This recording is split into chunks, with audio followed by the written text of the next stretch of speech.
చిన్నపిల్లల కథలు. ఈరోజు కథ డేరాలో ఉంటే. ఒక అరబ్ షేకు అరేబియా ఎడారిలో ఒంటె మీద ప్రయాణం చేస్తున్నాడు. దారిలో ఉండగా సాయంత్రం అయింది. రాత్రికి ఒక ఒయాసిస్, ఎడారిలో ఏర్పడే జలాశయము దగ్గర డేరా వేసుకున్నాడు. చీకటి పడ్డాక ఒంటెని బయట వదిలి ఆ షేకు డేరాలో పక్క వేసుకొని పడుకున్నాడు.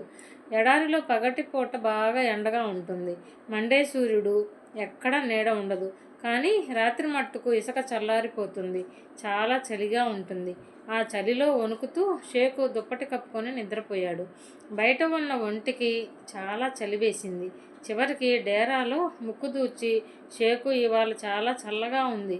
నువ్వు ఒప్పుకుంటే ఈ డేరాలో నేను నా ముక్కు మట్టుకు పెట్టుకుంటాను అని దీనంగా అడిగింది. షేకుకు జాలి వేసింది. అలాగే, ముక్కు దాచుకోమని ఒప్పుకున్నాడు.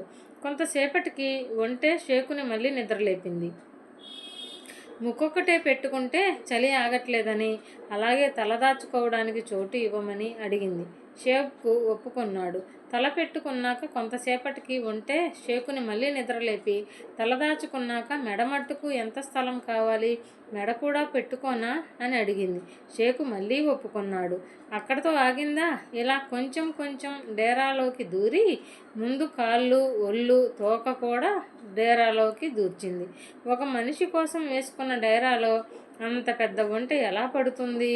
కొంచెం కొంచెంగా డేరా మొత్తం ఆక్రమించుకొని షేకుని డేరా బయటికి తోసేసింది. ఆ షేకు ఎంత ప్రయత్నించినా కొంత చోటు కూడా ఇవ్వలేదు.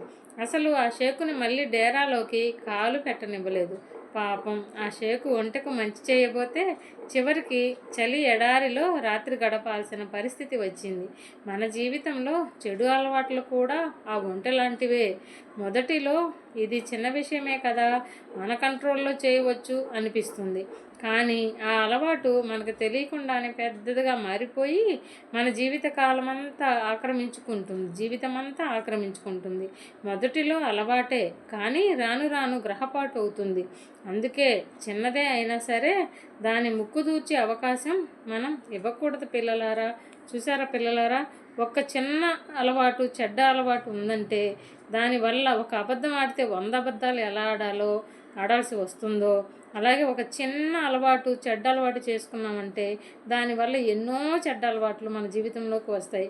కాబట్టి పిల్లలారా, ఒక్కదానికి కూడా చోటు ఇవ్వకుండా చక్కగా మంచిగా హ్యాపీగా ఉండండి పిల్లలారా. సంతోషంగా మంచిని మాత్రమే ఆశ్రయిస్తూ ఉండండి పిల్లలారా.